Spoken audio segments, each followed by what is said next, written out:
इस कार्यक्रम के प्रसारण सहयोगी हैं श्री दिगंबर जैन बड़ा मंदिर, B73B, सेक्टर 27, नोएडा, उत्तर प्रदेश। संरक्षक श्री महावीर जैन, संरक्षक डॉक्टर SP जैन, संरक्षक श्री राकेश जैन, अध्यक्ष श्री पवन कुमार जैन, उपाध्यक्ष श्री निर्मल कुमार जैन, सचिव श्री अजय जैन, कोषाध्यक्ष श्री सुभाष चंद्र जैन, महासचिव श्री चंद्र प्रकाश जैन, प्रबंधक श्री सुबोध कुमार जैन, सदस्य श्री संदीप जैन, सदस्य श्री प्रमोद जैन, सदस्य श्री दिनेश जैन, सदस्य श्री राजीव जैन, सदस्य श्री MP जैन।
आज हमारे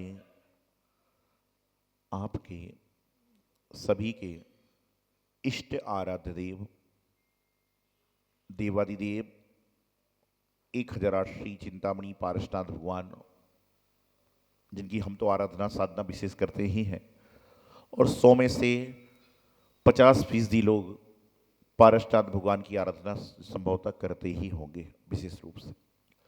साथ ही साथ में चंदा प्रभु भगवान का भी आज जन्म और तप कल्याणक महोत्सव है।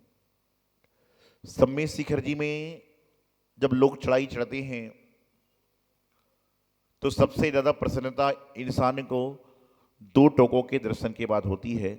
पहले चंदा प्रभु भगवान की टोक, क्योंकि बीच में कुछ भी नहीं है, मुनि श्रुतनाथ भगवान की टोक के बाद में चंदा प्रभु जी तक कुछ भी नहीं है, और उसके बाद में जब पारसनाथ की टोक चढ़ गए तो सोचते हैं अब तो हमारा बेड़ा पार हो गया। बेड़ा पार तो आपने जैन कुल में जन्म लिया तभी हो गया।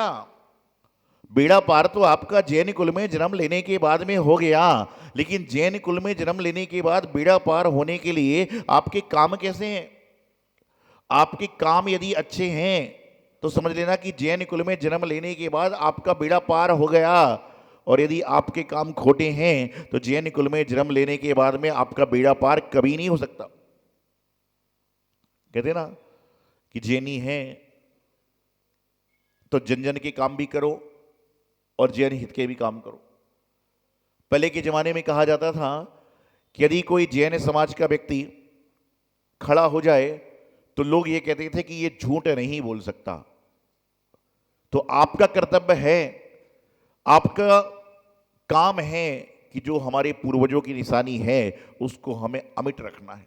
आप दुनिया में ये काम नहीं कर सकते, लेकिन इतना तो कर लो कि जब भी मंदिर में आओ तो मंदिर के अंदर तो नियम ले लो कि कम से कम मैं मंदिर में झूठ तो नहीं बोलूंगा। बोलना भी पड़ रहा है, मंदिर से बाहर चले जाओ, बोल के फिर आ जाओ। इतना तो कर सकते हो ना। मंदिर में झूठ मत बोलो, लेकिन क्या करो, मंदिर के बाहर चले जाओ और फिर झूठ बोल के फिर अंदर आ जाओ। लेकिन लोग मंदिर क्या, शास्त्र क्या, गुरु के पास क्या, कहीं भी मौका नहीं छोड़ते। यदि मान लीजिए मैं किसी व्यक्ति से कहूं आहार के समय आप आहार दे रहे हो, आहार के समय कोई महाराज जी इशारा करें आपको ऐसे करके, इसका मतलब क्या होता है? ऐसे हम लोग कहते हैं आहार के समय ऐसे इशारा करते हैं तो इंसान कहता टमाटर, हम बोलते नहीं, बोले टिंडा, हम बोले नहीं, फिर हमने ऐसा किया, बोले आलू, मैंने कहा हाँ, तो कहता है महाराज जी का आलू का आजीवन त्याग है। क्या करेगा? महाराज जी का आजीवन त्याग आलू का है। हम बोलते हमारे समय, मैंने कहा तू अपनी बोल, हमारी छोड़, तू अपनी बता। ऐसे लोग हैं, क्या करोगे? देव शास्त्र गुरु के पास मायाचारी करोगे तो दुनिया में कहीं भी सुख नहीं पाओगे। आप नियम उतना लो जितना आप पालन कर सकते हो, कोई बात नहीं, लेकिन गलत कार्य मत करो। नियम जरूरी नहीं कि दिखावे में बहुत सारा नियम ले लो, नियम लेने के बाद उसकी परिपालना नहीं होगी, आपको दोष लगेगा, लेकिन आप मनपूर्वक छोटा सा भी नियम लोगे तो आपको पुण्य की प्राप्ति हो जाएगी। कहते ना गुरुदेव हमेशा आचार्य सिद्धांत सागर जी महाराज कहते थे कि घुटनों के बल चलते चलते पैर खड़े हो जाते हैं, घुटनों के बल चलते चलते पैर खड़े हो जाते हैं, और छोटे छोटे नियम भी एक दिन बहुत बड़े हो जाते हैं, कि छोटे छोटे नियम भी एक दिन बहुत बड़े हो जाते हैं। संघ से डेली नियम आता है, आप लोग 365 दिन में 300 बार तो पालन कर ही लेते हो ना, क्योंकि नियम से फॉलो कर रहे, सो कहीं ना कहीं आपको पुण्य की प्राप्ति होने लग जाती है। आपका मस्तिष्क जब भगवान के चरणों में झुकता है तो उस समय आपको भावना जाना चाहिए कि हे चंदा प्रभु भगवान, दिल्ली का 100 में से 60% व्यक्ति सबसे ज्यादा कहीं जाता है तीर्थ क्षेत्र पर तो तिजारा जी जाता है, समीप में है, लेकिन उन 60% लोगों में से अपने अंतरात्मा से पूछना कि कितने लोग तिजारा में भगवान के समय पास कितना समय लगाते हैं और भगवान के बाहर कितना समय लगाते हैं। महत्वपूर्ण सवाल यह है कि शिखर जी में जाने के बाद शिखर जी में पारसनाथ भगवान की टोक को चढ़ने के लिए 9 घंटे का रास्ता तय किया, लेकिन वहां 90 मिनट भी शांति से नहीं उठ पाए। क्या होगा? हम जब 3 या 3.5 4 साल के थे, बचपन की बात धुंधली याद है, उस समय ग्रस्त परिवारजन के साथ शिखर जी गए थे, तो उस समय लोगों ने कोतूहल बस कुत्ते के सामने समोसे को फेंका था, ये मुझे अच्छे से याद है। तो आपको जानकर बड़ा आश्चर्य होगा कि उस समय शिखर जी के कुत्ते ने समोसे की पपड़ी पपड़ी खाई थी, आलू को छोड़ दिया था। ये बात 83-84 की बता रहा हूं, जब मैं 3-3.5 साल का था, कि उस समय कुत्ते ने भी आलू नहीं खाया था, क्योंकि शिखर जी में इंसान आलू नहीं खाता था। और आज जब इंसानों ने आलू खाना चालू कर दिया तो कुत्ता कहां से छोड़ेगा? जब आप जाकर वहां पर कोल्ड ड्रिंक पी रहे हो, ठंडा पी रहे हो, लिम्का पी रहे हो, तो जानवर क्या बचेगा? वैसे तो कह रहे हो एक बार बंदी जो कोई ताकि, फिर ये शिखर जी में तो बहुत सारी भैंसें मिलती हैं, देखा कभी आपने? गाय मिलती है, भैंस मिलती है, फिर क्यों? अरे भाई ये वही लोग हैं जो पिछले जन्म में सम्मेद शिखर जी की वंदना के लिए चढ़े थे, सम्मेद शिखर जी के पर्वत पर चढ़े थे, लेकिन वहां पर जाकर किसी ने गुटखा खाया, किसी ने तंबाकू खाई, किसी ने कोल्ड ड्रिंक पिया, किसी ने समोसा खाए, किसी ने पकौड़ी खाई, तो इसलिए सम्मेद शिखर जी के त्रियंच बन गए। आपको खाना भी है तो घर से लेकर जाओ, शुद्ध लो तो चलेगा। पहले के जमाने में चौपड़ा कुंड में मिलता था, और एक नीचे कौन सा भातागृह है ना, शीतल नाला, वहां पर मिलता था, और बीच में कुछ नहीं था। और आजकल के जमाने में तो टोके कम हैं, दुकानें ज्यादा है, टोके कम हैं और दुकानें ज्यादा हैं। और ये दुकानें खुलवाने वाला कोई व्यक्ति है तो जैन समाज का आदमी है। यदि आप खाना बंद कर दो, दुकानें अपने आप नीचे आ जाएंगी। प्रत्येक व्यक्ति संकल्प कर ले तो एक दिन ऐसा होगा कि दुकान में कोई वस्तु नहीं खरीदी जाएगी, सारी दुकान वाली नीचे आ जाएंगी। हाँ, शिखर जी यात्रा को मजाक बना रखा है लोगों ने, कोई मोटरसाइकिलों से जा रहा है, बोले महाराज जी मैं तो सुबह जाऊंगा, दर्शन करूंगा, शाम को वापिस। ऐसे पुण्य नहीं मिलेगा। पहले तो पद यात्रा, और पद यात्रा नहीं है तो डोली की यात्रा, बस तीसरा कोई यात्रा का पुण्य नहीं है। नंबर मत बढ़ाओ, एक बार दर्शन करो, अच्छे से करो। मोटरसाइकिल से छोटे मोटे जीवों की हिंसा तो डायरेक्ट होने वाली है। पंचेंद्री सांप छिपकली आ जाए तो भी चल देगा, पता ही नहीं चलेगा। और अभी परसों नरसों सुना था कि एक लड़की गिर गई, उसका एक्सीडेंट हो गया। ये होगा क्या कर रहे हो? जब मोटरसाइकिल वाले जाएंगे वो सब कुछ खाएंगे पिएंगे, उसका दोष भी आपको लगेगा। कृतकारी तन्मोदना का दोष होता है। तो जो भी है, आज देवादिदेव चंद्र प्रभु भगवान और पारसनाथ भगवान का जन्म और तप कल्याण महोत्सव है। सम्मेद शिखर जी में एक भगवान इधर हैं और एक भगवान इधर हैं, और बीच में पूरा सम्मेद शिखर जी का पर्वत है। दोनों भगवान तप करते समय तो इधर गए और तप करते समय इधर गए, लेकिन उनका जन्म और तप कल्याण एक ही दिन आ गया। कई लोग तो कहते हैं कि हे भगवान, आप दोनों पास पास से मोक्ष क्यों नहीं, पास पास से जो है मोक्ष क्यों नहीं चले गए? आपको मोक्ष जाना ही था और हमारा मोक्ष का रास्ता होना था, थोड़े पास में आ जाते तो आपको क्या बिगड़ जाता? एक बार ऐसा भक्त कह रहा था कि भगवान जी, आप पास से मोक्ष क्यों नहीं चले गए दोनों? तो भगवान ने कहा कि हम तो दोनों चिपक चिपक के मोक्ष चले जाते। भगवान ने जो कहा होगा, मैं बात सोच के कह रहा हूं कि बोले हम तो एकदम पास पास की टोक में चिपक चिपक के मोक्ष चले जाते, लेकिन हम पास पास से मोक्ष जाते तो तेरा पुण्य कैसे बढ़ता? तेरे पुण्य बढ़ाने के लिए तो हमें दूर दूर से मोक्ष जाना पड़ा कि जितनी दूरी में जाओगे उतने तुम्हारे समता के भाव रहेंगे, तुम्हारे समता के परिणाम रहेंगे। इंसान तो ही चाहता है एक हाथ में अर्घ हो और 24 तीर्थंकर भगवान की जय, काम हो जाए सारा। सम्य शिखर जी से आने के बाद, सम्य शिखर जी से जाने के बाद, आगे आगे जाने के बाद आपके मन के भाव कैसे होते हैं? आपके मन के भाव निर्मल होना चाहिए, आपके अंदर करुणा का भाव आना चाहिए, आपके अंदर वीतरागता वैराग्य का भाव आना चाहिए। चंद्रप्रभु भगवान, चिन्ह क्या है? चंद्रमा का। चंद्रप्रभु भगवान चिन्ह है चंद्रमा का। यदि चंद्रमा ना निकले तो रात पूरी अंधियारी हो जाएगी। उसी प्रकार से जिब्बा में चंद्र भगवान ना आए तो हमारे जीवन में कभी कल्याण नहीं हो सकता। पारसनाथ भगवान कितने भाव तक उपसर्ग सहा? 10 भाव तक। प्रतिकार किया क्या? प्रतिकार किया क्या? नहीं किया, इसलिए तो पारसनाथ भगवान बन गए। और हम लोग क्या करते हैं? किसी ने बोला कि ऐसा क्यों कर रहा है, तो सामने वाला क्या बोलता है? मैं तो ऐसा ही करूंगा जो तुझे करना है। मुझे बताओ, मुझे समझ में नहीं आता कि मंदिर के बाहर बोर्ड लगा रहता है कि इस मंदिर में लिपस्टिक, नेल पॉलिश आ गए, मोजे पहन के, चमड़े के वस्त्र पर, चमड़े की आदि जाति वस्तु लेकर ना बताइए किसके लिए लगा है? किसके लिए लगा होता है? बताओ ना, किसके लिए लगा है बोर्ड? यहां लगा कि नहीं मालूम, नहीं लगा, मंदिर के बाहर लगा रहता है। किस लिए लगा हुआ है? आप तो इतने शरीफ बन रहे हो जैसे कुछ जानते ही नहीं हो। ये बोर्ड किसके लिए लगा हुआ है कि जो लोग पहन के आए वो पहन के ना आए। तो मंदिर में आता कौन है? आप और हम। तो क्या आपको इतना कॉमन सेंस नहीं है?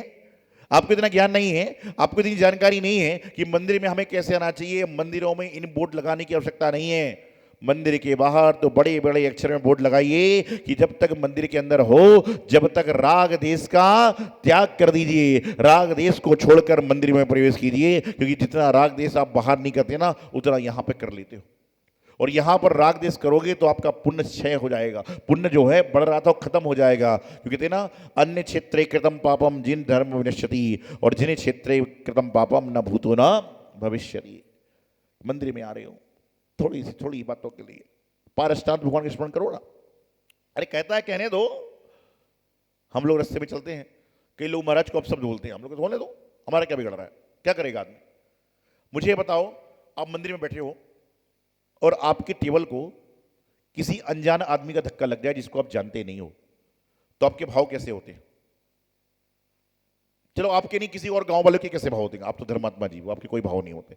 कैसे भाव होते होंगे? अनजान व्यक्ति जिससे आप जान नहीं है, पहचान नहीं है, आप उसको घूर के देखोगे और कुछ नहीं बोलोगे। लेकिन यदि व्यक्ति जो मंदिर में आता है जिससे आपकी बोलचाल बंद है और गलती से उसका धक्का लग जाए, फिर क्या होगा? राकेश जी, रोज रोज मेरे साथ में ऐसा ही होता है। जहां मैं जाता हूं वहीं धक्का लगता है। क्यों?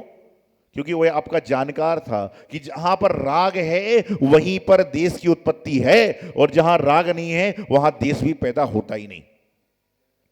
क्योंकि जहां जहां राग होगा ना, वहीं वहीं देश की उत्पत्ति होगी, और देश होगा तो विदेश बनेगा, विघटना बनेगी, सारा का सारा काम संपन्न होगा। तो भगवान की भक्ति करने के बाद जीवन में परिवर्तन होना चाहिए।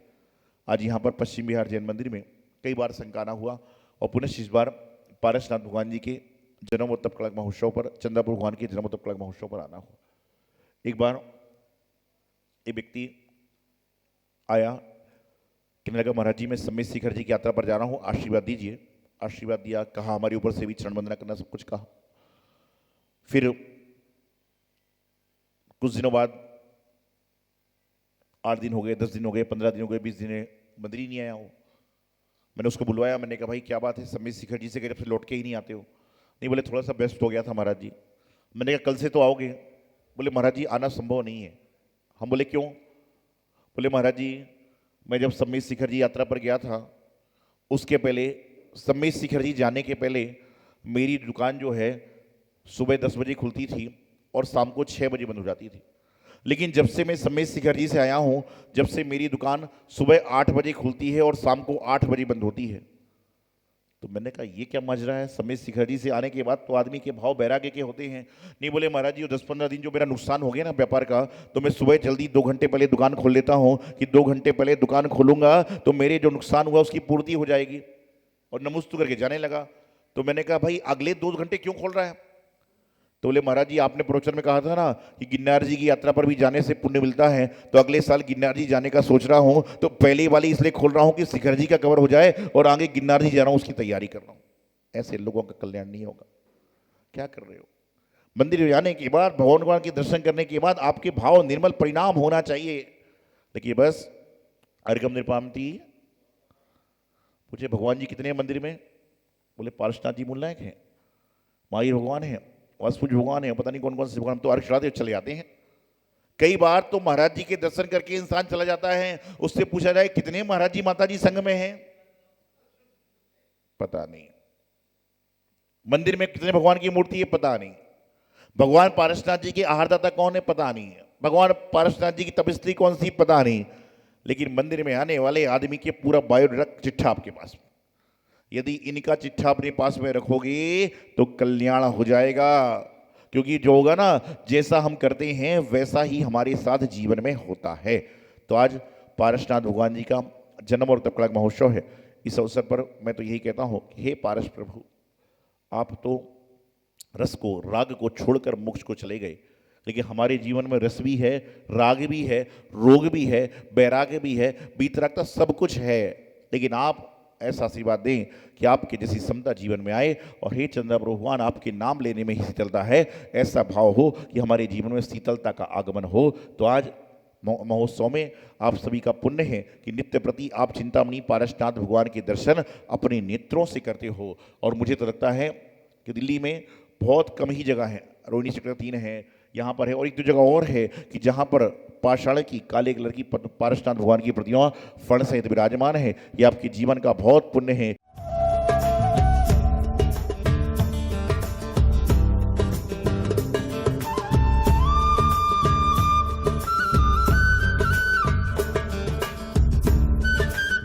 इस कार्यक्रम के प्रसारण सहयोगी थे श्री दिगंबर जैन बड़ा मंदिर, B73B, सेक्टर 27, नोएडा, उत्तर प्रदेश। संरक्षक श्री महावीर जैन, संरक्षक डॉक्टर SP जैन, संरक्षक श्री राकेश जैन, अध्यक्ष श्री पवन कुमार जैन, उपाध्यक्ष श्री निर्मल कुमार जैन, सचिव श्री अजय जैन, कोषाध्यक्ष श्री सुभाष चंद्र जैन, महासचिव श्री चंद्र प्रकाश जैन, प्रबंधक श्री सुबोध कुमार जैन, सदस्य श्री संदीप जैन, सदस्य श्री प्रमोद जैन, सदस्य श्री दिनेश जैन, सदस्य श्री राजीव जैन, सदस्य श्री MP जैन।